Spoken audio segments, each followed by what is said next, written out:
कृष्ण चैतन्य देवं श्री राधा कृष्ण पादं सहगण ललिता श्री विशाखान्वितांश्च वन्दे गुरूनीश भक्तानीश मीशावतारकान् तत्प्रकाशांश तच्छक्तिः कृष्ण चैतन्य संजकम्।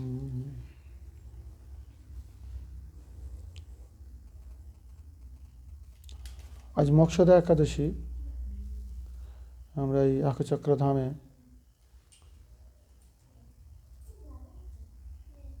এই কয়েকজন সমবেত হয়েছি, হরি কথা শ্রবণ কীর্তন করব। আজকে গীতা জয়ন্তী বলা হয়। শ্রীমদ্ ভগবত গীতার আজকে আবির্ভাব তিথি, অর্থাৎ এই দিনে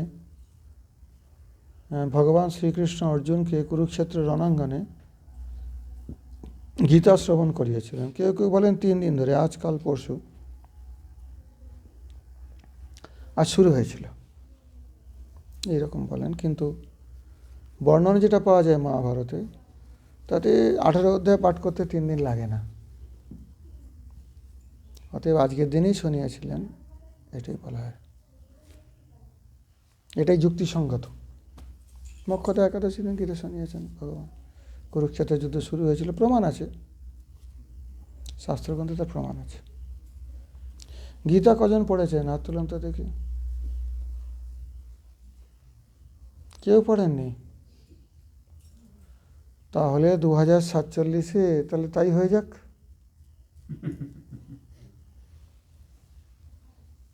যখন শাস্ত্রই পড়বেন না, তো হিন্দু বলে পরিচয় দেওয়ার কী আছে? তার চাইতে ওই ধর্মটা নিলে ওদের কিন্তু সব পড়ে। ছোট থেকে বাচ্চাদের ধর্মগ্রন্থ পড়া, জানেন তো? আব্দুল কালাম অত বড় বৈজ্ঞানিক, কিন্তু সে নামাজ পড়তে জানতো, মন্ত্র জানতো, নামাজের পড়তো, গীতা পড়তো। ভারতে যিনি প্রধানমন্ত্রী ছিলেন। আপনারা এত কথা বলবেন না। অনেকে তো বৃদ্ধ হয়ে গেছেন, তো এখনো পর্যন্ত গীতাই পড়েননি। আমরা যদি আমাদের গ্রন্থ না পড়ি, তা কে পড়বে বলুন? কার জন্য এগুলো? কাদের জন্য এগুলো? খ্রিস্টানদের বাচ্চাদের ছোট থেকে ওরা বাইবেল পড়ায়, মুসলিমরা ছোট থেকে ওদের যা শাস্ত্র আছে সেগুলো পড়ে। আপনাদের বাচ্চাদের স্কুলে পাঠান, শাস্ত্রগ্রন্থ কিছু পড়ান না, স্কুলে তো পড়ানো হয় না, বাড়িতেও কিছু শিক্ষা দেন না, নিজেরাও পড়েননি। তাহলে এখন আমি কথাটা বলবো, কিসের ভিত্তিতে বলবো?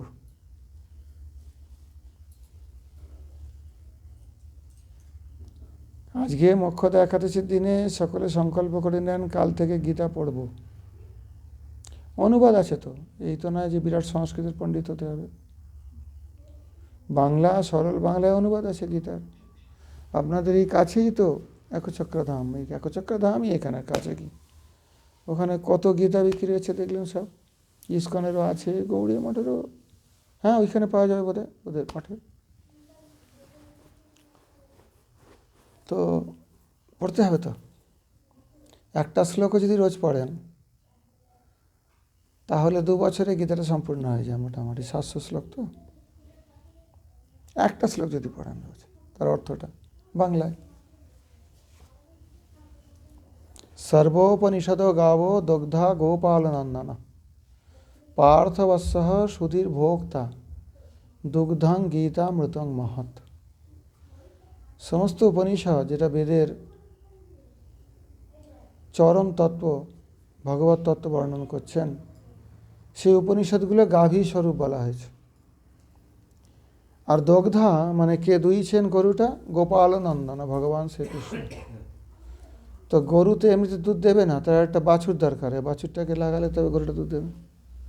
তো বৎসটাকে পার্থবৎস, অর্জুনকে উপলক্ষ করে উপনিষদরূপ গাভীর থেকে গোপাল নন্দন শ্রীকৃষ্ণ গীতা অমৃতরূপ দুগ্ধ দহন করেছেন। তার ভোক্তাটাকে সুধী, যারা উত্তম বুদ্ধিসম্পন্ন ব্যক্তি তারা এই দুধটা পান করবেন। সুধী কারা? যারা এই কলিযুগে জন্মগ্রহণ করেছেন। আমরা তো কলিযুগেই আছি। ওটা পিনটা ঠিক লাগানো হয়েছে কি দেখো সাইডে। এই কলিযুগে যারা সংকীর্তন যজ্ঞের দ্বারা ভগবান শ্রী গৌরহরির আরাধনা করে থাকেন তারা সুধী, সুমেধা। কৃষ্ণবর্ণং কৃষা কৃষ্ণং সাঙ্গপাঙ্গাস্ত্র পার্ষদম যজ্ঞহি সংকীর্তন প্রায়ের যজন্তি হি সুমেধসা। শ্রীমদ্ ভাগবতে বলা হয়েছে কলিযুগের যে যুগধর্ম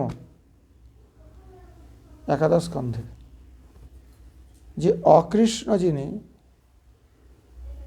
যার মুখে কৃষ্ণবর্ণ, কিন্তু স্বয়ং কৃষ্ণবর্ণ নন, তিনি গৌরবর্ণ, তাকে সাঙ্গ পাঙ্গ উপাঙ্গ পার্শ্বদ সহিত সুমেধাগণ, কলিযুগে যারা সুমেধা সুধী, তারা সংকীর্তন যজ্ঞের দ্বারা উপাসনা করে থাকেন। যজ্ঞহি সংকীর্তন প্রায়ের যজন্তি হি সুমেধস। সুমেধস যারা, সুমেধা যারা, সেই তো সুমেধা আর কুবুদ্ধি সংসার সর্বযজ্ঞ হইতে কৃষ্ণ নাম যজ্ঞ সার।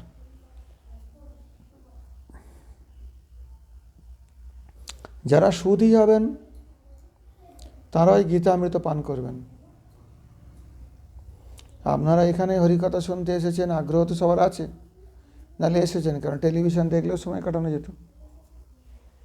একাদশী কজন করেছেন ব্রত দেখি এর মধ্যে হাত তুলুন তো। একজন, দুজন, ইনি তো করেছেন, তিনজন নাকি দুজন, দুজন মাত্র না, ইনি করেছেন, ইনি তো একাদশী করেন। ও তো এইখানকারই, তো ওর আর কি আছে, বাকি কেউ একাদশীও করেন না। কি সর্বনাশ! মুসলিমদের যখন এই তালিবানের এ চলছিল আফগানিস্তানে, যদি রোজার দিন একটা ছেলে, দুটো ছেলে 15-16 বছরের, দিনের মধ্যে বলে কি একটা খেয়েছে, দেখে নিয়েছে সব, ওরা খেয়েছিল রমজান মাসে দিনের বেলায় খায় না তো ওরা, তাদের রাস্তার মধ্যে ফাঁসি দিয়ে লটকে দিল সবার সামনে, ছেলেকে, দুটো ছেলেকে 15-16 বছরের।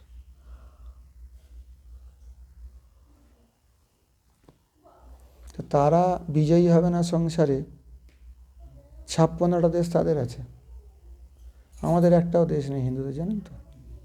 তাহলে খ্রিস্টানদের অনেকগুলো দেশ আছে, বোধহয় 43 না 44টা খ্রিস্টান কান্ট্রি। আর আমরা কিন্তু তৃতীয় জনসংখ্যা, জানেন তো? আমাদের একটাও দেশ নেই, এটাও আমাদের দেশ নয়, হিন্দুর দেশ নয়। তাহলে দোষটা কার? আমরা যদি নিজের ধর্মটাকে পালন না করতে চাই তো তাহলে দোষটা কার বলুন? তাদের তো কোনো দোষ নেই।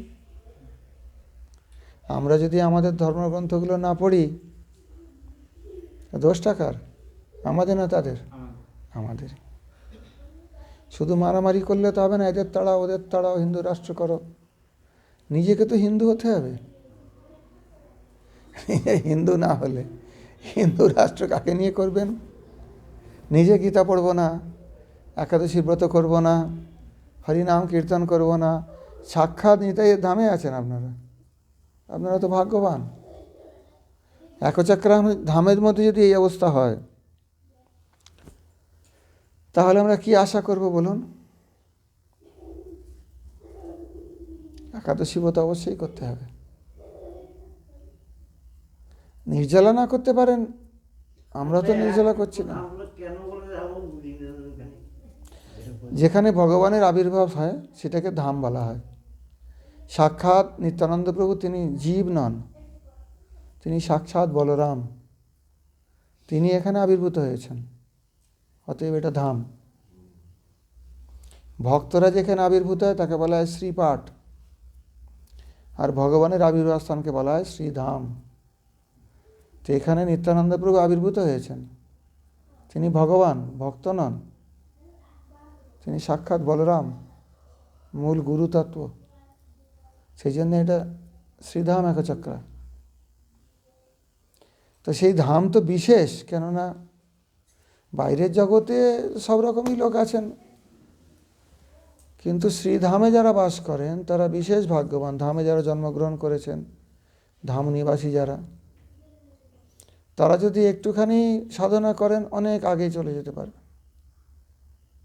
এই তোমরা কেন ওখানে হুলুম করছো? এখানে শোনো, চলে এসো এখানে, এখানে এসে বসো, দুজনেই এসে বসো এখানে, লজ্জার কিছু নেই।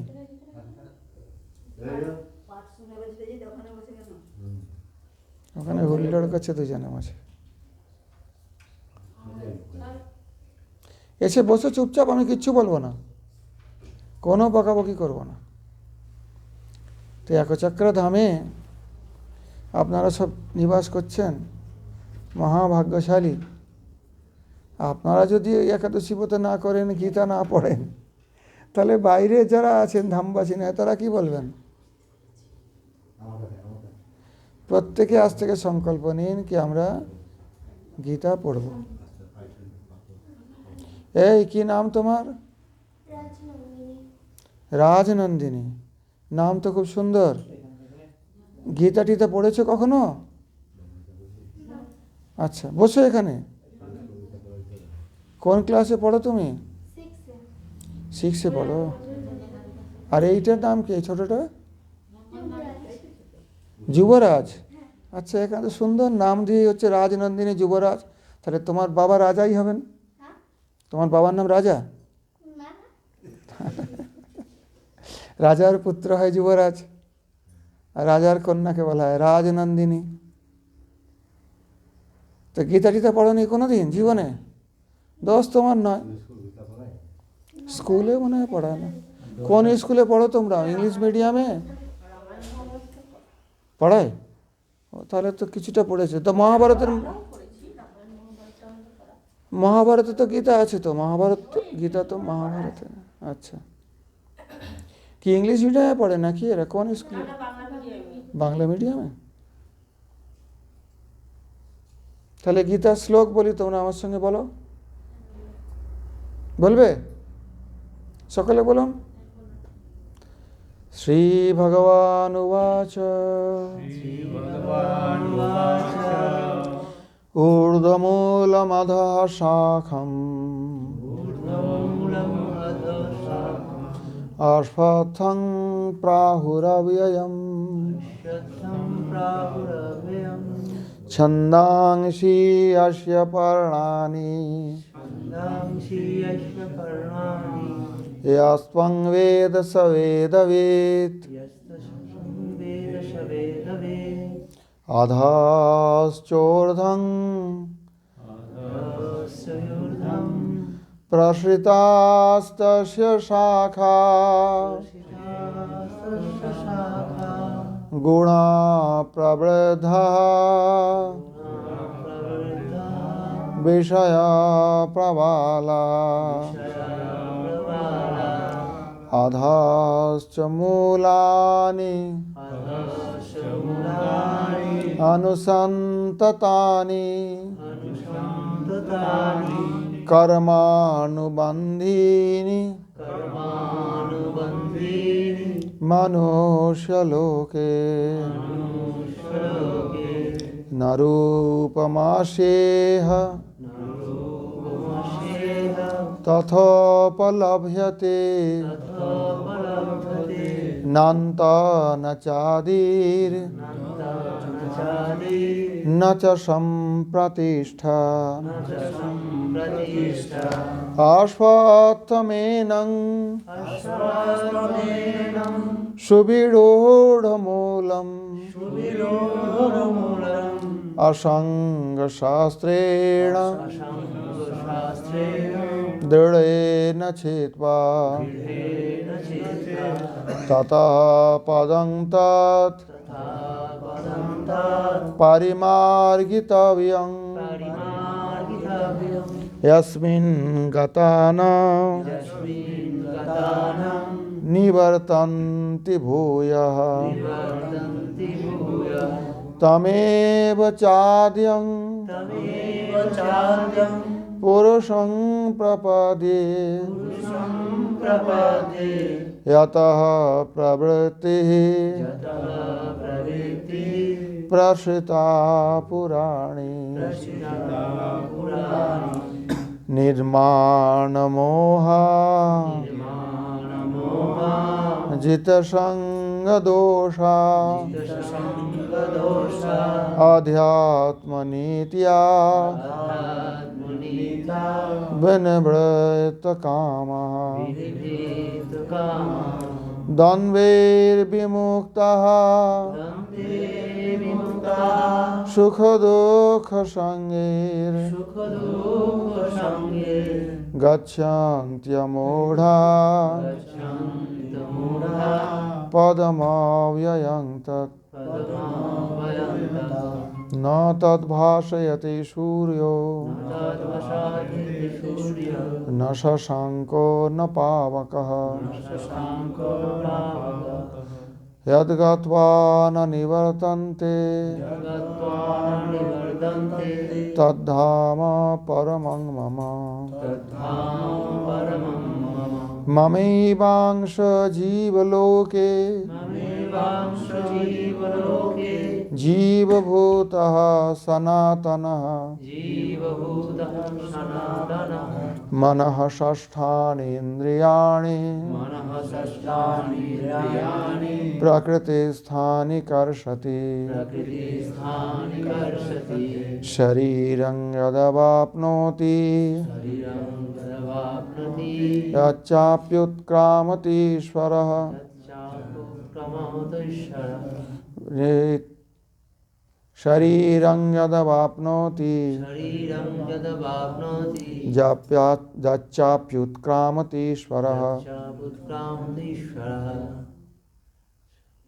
আটকে যাচ্ছে এখন সবার গৃহীত্বৈতানি সংয়াতি गृहीतानि च संसारात् গৃহীত্বা এতানি गृहीत्वा एतानि সংয়াতি संयाति বায়ুর্গন্ধন वायुर्गन्धम् ইবাশয়াত इवाश्रयात् এই অবধি ব্যাখ্যা করবো নাকি পুরো অধ্যায়টা করবো শ্রোত্রং চক্ষুঃ श्रोत्रं चक्षुः স্পর্শনং চ स्पर्शनं च রসনং रसनं ঘ্রাণমেব চ ज्ञानमेव च সব ক্লান্ত হয়ে যাচ্ছে দেখছি জোরে জোরে বলতে হবে তো শ্রোত্রং চক্ষুঃ श्रोत्रं चक्षुः স্পর্শনং চ स्पर्शनं च রসনং रसनं ঘ্রাণমেব চ ज्ञानमेव च বলো তারপরে দেখি মুখস্থ আছে তো ভুলে গেছে সব কি মুশকিল থাক বেশি কষ্ট দেবো না প্রথম থেকে এগুলো বোঝার চেষ্টা করুন প্রথমে একটা অশ্বত্থ বৃক্ষের উপমা দিয়েছেন ভগবান অর্জুনকে বলছেন ঊর্ধ্বমূলম সেই অশ্বত্থ বৃক্ষের মূলটা হচ্ছে ওপর দিকে এই জগতের যে বৃক্ষগুলো হয় তার মূলটা নিচে থাকে শাখা প্রশাখা ওপর দিকে ছড়ায় কিন্তু এই যে জগৎ সংসার এই অনন্ত কোটি ব্রহ্মাণ্ড এর মূলটা ওপরে মানে ভগবানের থেকে এসেছে তিনি তো আছেন বৈকুণ্ঠে আর নিচের দিকে শাখা প্রশাখাগুলো বেরিয়েছে এটা একটা রূপক দেওয়া হয়েছে এরকম তো কোনো বৃক্ষ দেখতে পাবেন না এই সংসারটা ওই রকমের যেন একটা অশ্বত্থ বৃক্ষের মূল যদি ওপরে হয় দেখতে পাচ্ছি না মূলটা কোথায় আর তার শাখা প্রশাখা পাতা এগুলো সব এখানে ছড়িয়ে যাচ্ছে ঊর্ধ্বমূলম অধস্য আখম অব্যয়ম অশ্বত্থ প্রাহু এই অশ্বত্থ বৃক্ষরূপ সংসারকে অব্যয় বলা হয় মানে এর ব্যয় হয় না চলতে থাকে বুঝতে পারছো তোমরা এই সংসারটা এইরকম চলতে থাকে চট করে নষ্ট হয় না ছন্দাংশী অশ্ব পর্ণানি আর সেই অশ্বত্থ বৃক্ষের পাতাগুলো কি বেদের মন্ত্রগুলো বিভিন্ন প্রকার প্রলোভন দেখানো হয়েছে না এইটা করলে এইটা পাবে এইটা করলে এই ফল পাবে এই কর্ম করলে এই ফল পাবে আগে তো বেদের মন্ত্র বলতো এখন এই টেলিভিশনে পাবেন বিজ্ঞাপনে পাবেন রাস্তার হোর্ডিংয়ে পাবেন যদি এই ক্রিমটা আপনি মাখেন একদম ফর্সা হয়ে যাবেন বলে না ফেয়ার অ্যান্ড লাভলি এখন ছেলেদের জন্য একটা বার করেছে ফেয়ার অ্যান্ড লাভলি ছেলেরা বলছে আমরাই বা কালো হয়ে থাকবো কেন আগে শুধু মেয়েদের জন্য ছিল ফেয়ার অ্যান্ড লাভলি, জানেন তো, এখন ছেলেদের জন্য। এইগুলো কি? এইগুলো এই জগতের বিষয়ের প্রতি জীবকে প্রলোভন দেখাচ্ছে। এই টেলিভিশনটা কিনুন, আপনার খুব সুখ হবে। এই গেঞ্জিটা কিনুন, ইনফিয়ার্নো, নরকাগ্নির মতো গরম লাগবে। একটা গেঞ্জির নাম দিয়েছে ইনফিয়ার্নো, ইনফেরনো বলছে। ইনফিয়ার্নো হচ্ছে একটা স্প্যানিশ ওয়ার্ড, মানে নরকের অগ্নি। এরকম মোটা গেঞ্জি পাওয়া যায় না, এই শীতকালে সব পরে। তো এইগুলো সব বিরাট বিরাট বিজ্ঞাপন, ওই দেখছিলাম ওই এতে শিয়ালদা স্টেশনের কাছে বড় ইনফেরনো। তো এগুলো আর কিছু নয়, ওই অশ্বত্থ বৃক্ষের পাতা, নতুন নতুন পাতা বেরোয় না, বিষয় ও প্রবাল। প্রবাল মানে হচ্ছে কচি পাতা, একটা একটা বিষয়। এই জীবগুলোকে লোভ দেখাচ্ছে, তোমরা এটা নাও, এটা সুখী হবে, এটা নিলে তুমি সুখী হবে। তা নিতাই কি বলছেন জানেন? সুখ লাগি চেষ্টা তবু আমি তাহা দিব, তার বিনিময়ে আমি কিছুই না লইব। নিত্যানন্দ প্রভু বলছেন যে তুমি সুখের জন্য এই সমস্ত এই সংসারে বিভিন্ন বিষয় প্রবাল এগুলোকে ধরতে চাইছো, যে এইটা হলে সুখ হবে, এইটা হলে সুখ হবে, এইটা হলে সুখ হবে। সুখ লাগি চেষ্টা তবু আমি তাহা দিব। দয়াল নিতাই বলছেন, হে জীব, তুমি সুখের জন্য এত চেষ্টা করছো, আমি তোমায় সুখ দেব, আর তার বিনিময়ে আমায় কিছু দিতে হবে না তোমাদের। শুধু নিষ্কপট হয়ে গৌর হরি বলো, হরিনাম করো। হরি বল, হরি বল, হরি। যদি কেউ গৌরাঙ্গ বলে কাঁদতে পারে, নিতাই অকাতরে তাকে প্রেম দান করে দেবেন। যাও, তোমার কত সুখ চাই, সুখ দিচ্ছি। আর সমস্ত জগতের সুখের কাছে ফিকা হয়ে যাবে। কিন্তু যতক্ষণ সেটা না হচ্ছে, এই সংসার বৃক্ষকে কাটতে পারবেন না। অশ্বত্থমেনং সুবিডোডমূলম অসঙ্গ শাস্ত্রেণ দৃঢ়েন ছেত্বা। তো তাহলে ভগবান বলছেন কি করতে হবে সেই সুখ পাওয়ার জন্য? এই যে সংসাররূপ অশ্বত্থ বৃক্ষ, যার পাতাগুলো নিচের দিকে, ডালগুলো নিচের দিকে, মূলটা কিন্তু ভগবান থেকে সংসার এসছে, এই জন্য ওপরে মূলটা দেখতে পাচ্ছি না। এই সংসার বৃক্ষটাকে আগে কাটতে হবে, কেটে তারপর সেই রাস্তাটা খুঁজতে হবে, ওপরে কী করে যেতে পারি ভগবানের কাছে। কিভাবে কাটবেন? অস্ত্রটা কি? অসঙ্গ শস্ত্রেণ। এই সংসারে যে বিষয়ের সঙ্গ, মানে বিষয়গুলো আমাদের মনের ভেতর বসে আছে, বাইরে নেই। এই যে বস্তুটা আমি দেখছি, এই চক্ষু কিন্তু দেখছে না। এই চক্ষু যখন এর আলোটা যখন চোখে পড়ছে এই বস্তুর থেকে প্রতিফলিত হয়ে, তখন মনে ওটাকার তদাকারতা হচ্ছে, এই বস্তুর একটা আকারতা প্রাপ্ত হচ্ছে, তখন এটা দেখতে পাচ্ছি বুদ্ধির। অর্থাৎ আমার বুদ্ধিটা এই বস্তুর আকার নিচ্ছে, অর্থাৎ আমার বুদ্ধিতে এই বস্তুর সঙ্গে হচ্ছে আমার চেতনের সঙ্গে। অসঙ্গ শস্ত্রেণ। এইসব লোভে পড়লে হবে না। ফেয়ার অ্যান্ড লাভলি মেয়েকে ফর্সা হব, বা এই গেঞ্জিটা পরলে আমার শীত কেটে যাবে, কেটে যাবে, আমি বলছি না কি গেঞ্জিটা পরবেন না, কিন্তু ওইগুলোর প্রলোভনে যদি কেবল ছুটতে থাকেন, তাহলে কিন্তু যেখান থেকে অশ্বত্থ গাছটা এসেছে তাকে জানতে পারবেন না সেই রাস্তাটা।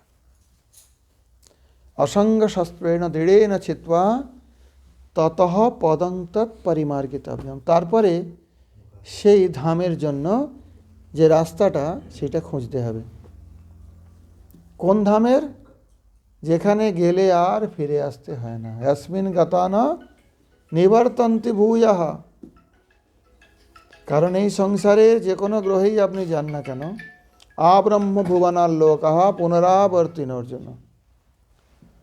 এই ব্রহ্মাজি থেকে শুরু করে একটা পিঁপড়ে পর্যন্ত ওই জন্ম মরণের চক্রে ঘুরছে।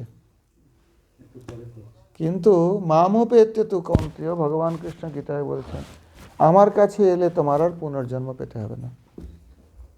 তাহলে সেই রাস্তাটা খুঁজতে হবে যেখানে গেলে আর ফিরে আসতে হয় না। এই বুঝতে পারছো রাজপুত্র, যুবরাজ, রাজনন্দিনী, বুঝতে পারছো? যেখানে গেলে আর ফিরে আসতে হবে না। এই জগতের দুঃখ জন্ম মৃত্যু যারা ব্যাধির থেকে চিরকালের মতো জীব মুক্ত হয়ে যাবে। তমেব চাদ্যং পুরুষং প্রপদ্যে। তাহলে কার চরণে শরণাগত হতে হবে? আদি পুরুষ গোবিন্দের চরণে শরণাগত হতে হবে। যতঃ প্রবৃত্তি প্রসিতা পুরাণী, অনাদিকাল থেকে যে ভগবান গোবিন্দের থেকে সমস্ত জগতেরই প্রবৃত্তিগুলো জন্ম নিয়েছে বিভিন্ন প্রকারের। কেননা তারই শক্তিতে তো মায়া, মায়া তো ভগবানেরই শক্তি, সেই মায়ার দ্বারাই তো জীব মোহিত হচ্ছে।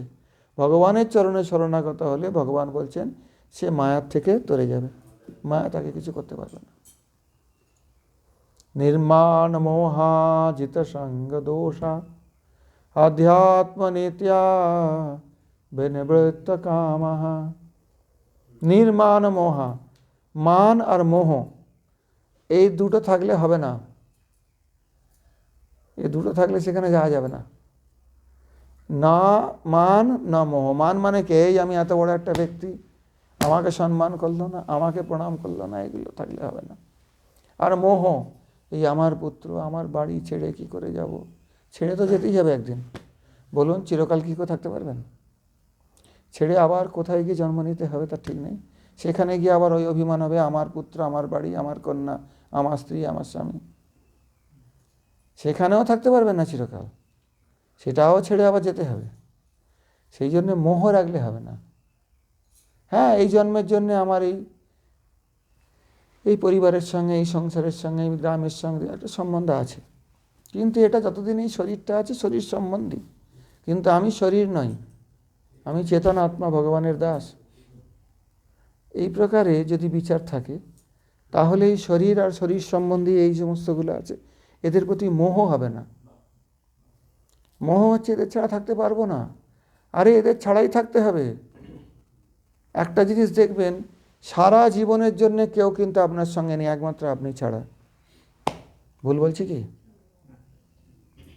আমি যখন থেকে জন্ম নিয়েছি আর যবে মারা যাব, তার মধ্যে একই ব্যক্তি আমার সঙ্গে থাকে, আমি। আর কেউ থাকবে কি? কেউই থাকবে না, হয় না এটা। চিন্তা করে দেখুন ভুল বলছি কি? তো তাহলে এই বস্তুর প্রতি অনাবশ্যক মোহ করে কী লাভ? একদিন তো সব ছেড়ে চলেই যেতে হবে। তো যখন চেতনা আছে, যখন সময় আছে, সেই সময় এমন একটা কিছু করে নিতে হবে কি বারবার এই সংসারে এসে মোহে না পড়তে হয়। ইয়াসমিন গতা না নিবর্তন্তে ভূয়া, আর যেন ফিরে না আসতে হয়।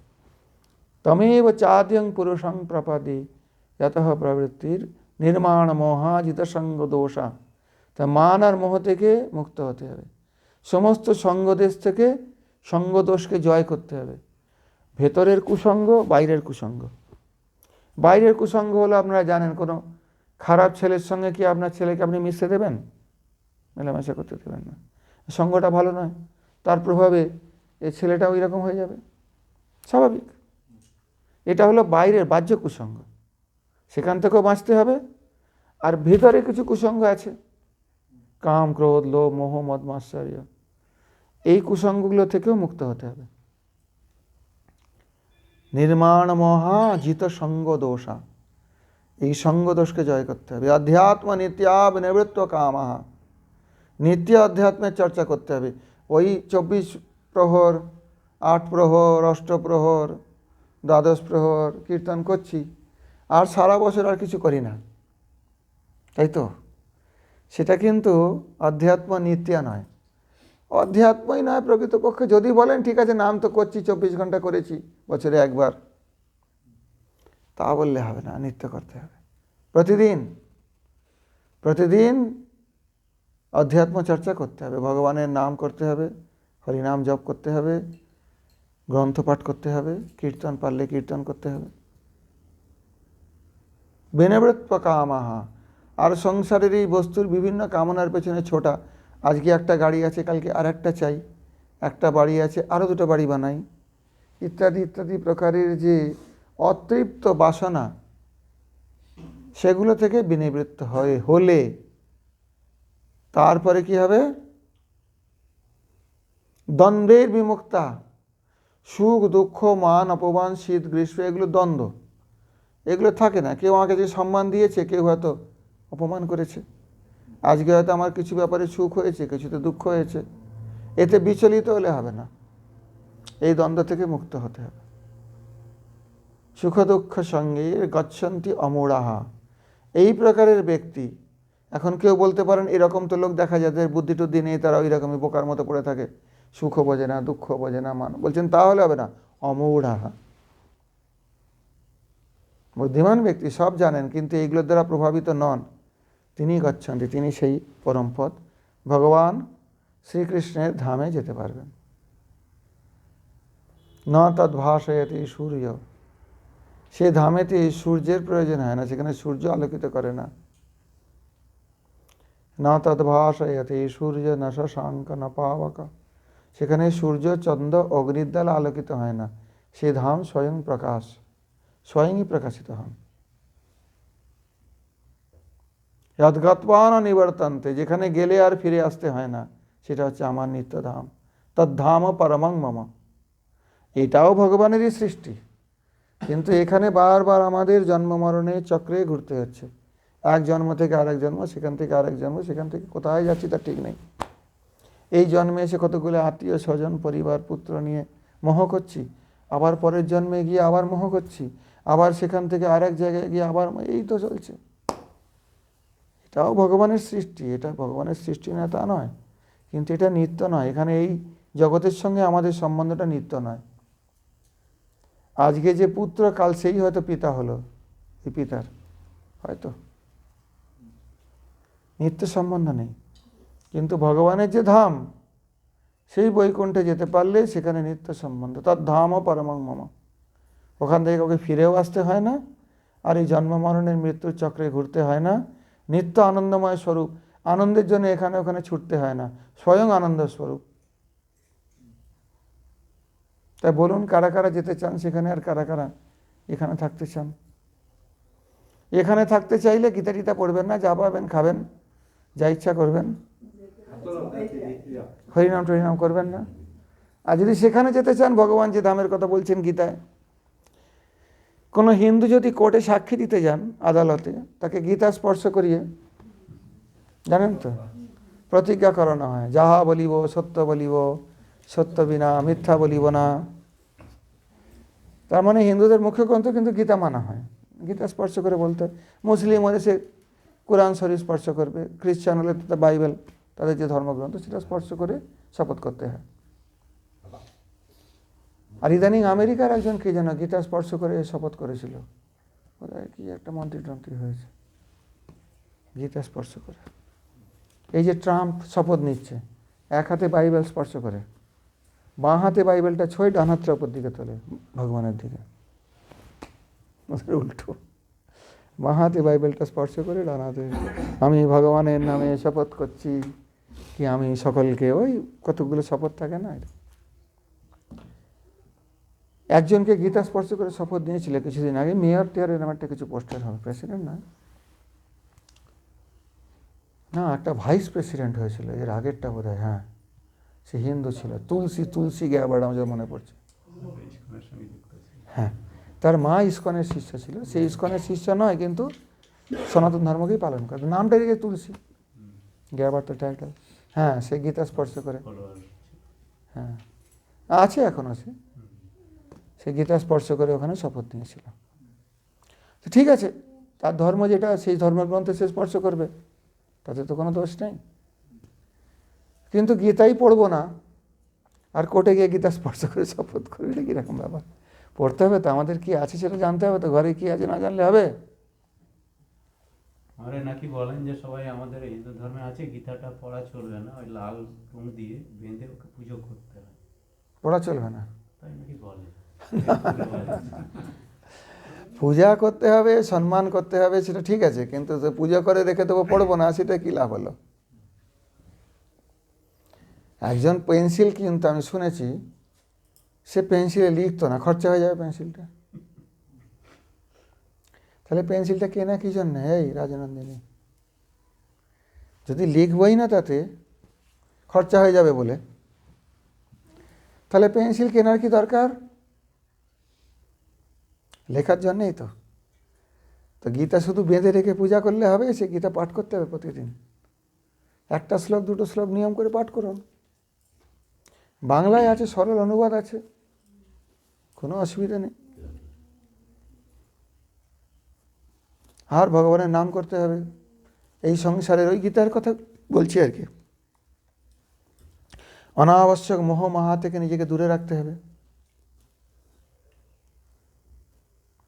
আর নিষ্কপটে সরলতার সঙ্গে নিতাইয়ের চরণাশ্রয় করে ভগবান গৌর হরির প্রদর্শিত যে কীর্তন, মহামন্ত্র কীর্তন করতে হবে, গৌর বিহিত কীর্তন। বেশি কিছু করতে হবে না, এটা করলেই নিষ্কপটে যদি কেউ করতে পারেন গুরু আশ্রয় করে, তো ধামে পৌঁছে যাবেন।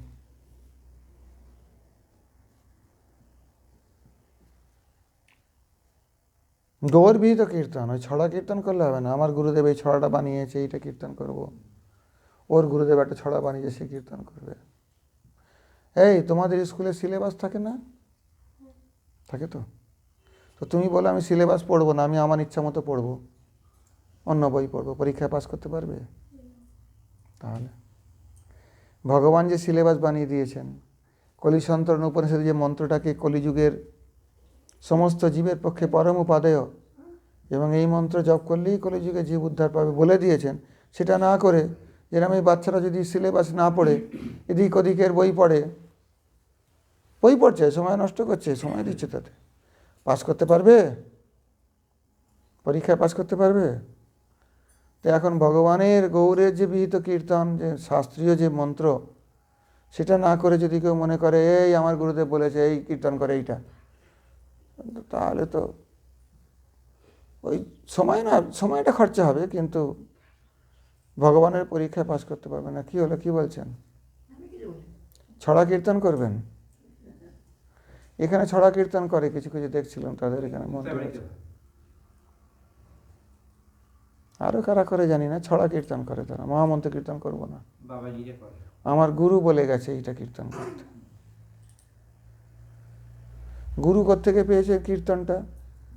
উনি বসে বসে নাকি হরিনাম করছিলেন, মহামন্ত্র।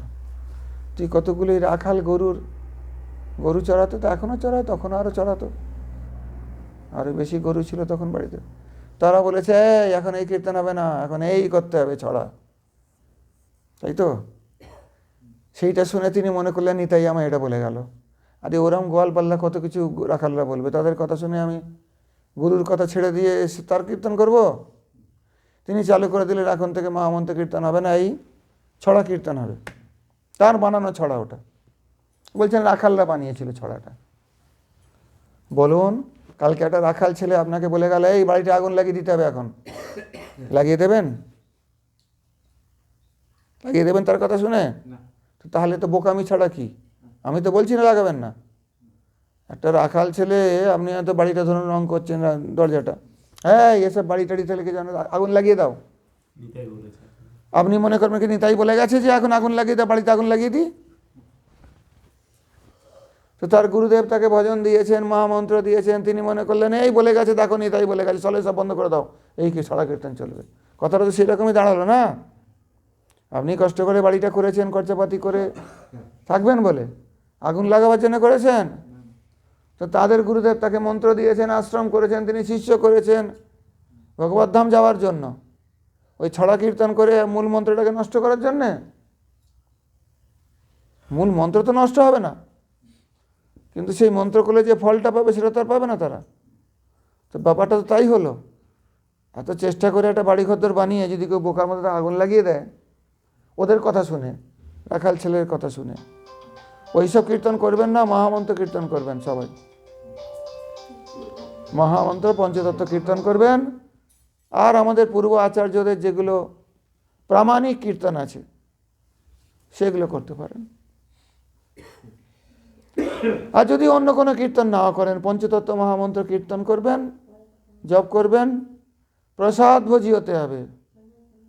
ওই এটা ওটা আজে বাজে জিনিসে নিতাইয়ের ধামে বসে খেলে আরও বেশি অপরাধ হবে। চুরি করলে সেটা দোষ, আর পুলিশের পোশাক পরে চুরি করলে সেটা আরও বড় দোষ, জানেন তো? পুলিশ সেজে চুরি করলে আরও বড় দোষ। তো পাপ তো সব জায়গাতেই পাপ, আর এই ধামে বসে ওইগুলো খেলে মহাপাপ। ধামবাসী হয়ে ওইসব তো খাওয়া চলবে না। প্রসাদ ভোজী হতে হবে, যেটা ভগবানের ভোগ লাগবে শুধু সেটাই পাবো, অন্য কিছু খাবো না। শুদ্ধভাবে রান্না করে ভগবানকে নিবেদন করে, গৌরহরিকে নিতাইকে নিবেদন করে প্রসাদ পান। আপনারা তো ভাগ্যবান, দূর থেকে লোক আসছে ধামবাস করার জন্য, ধামে এসে নিতাইয়ের কৃপা প্রার্থনা করছে, আর আপনাদের বাড়ির পাশেই ধাম। আপনারা যদি সেটাকে গুরুত্ব না দেন, গোটা পৃথিবীর লোক আসছে এখানে নিতাইয়ের কৃপা লাভের জন্য, নিতাইয়ের কাছে প্রার্থনা করছে, আর আপনারা সেই ধামে জন্মেছেন, আশপাশেই জন্মেছেন, কত আর দূরে, একটু কাছাকাছি, বেশি দূর কিছু না। তা আপনারা যদি একটুখানি সচেতন হন তো আরও তাড়াতাড়ি কৃপা পেয়ে যাবেন। ঠিক আছে, আজকে আর বেশি কথা বলবো না, সবাই ক্লান্ত হয়ে যাচ্ছেন। মহামন্ত্র কীর্তন হবে। হরে কৃষ্ণ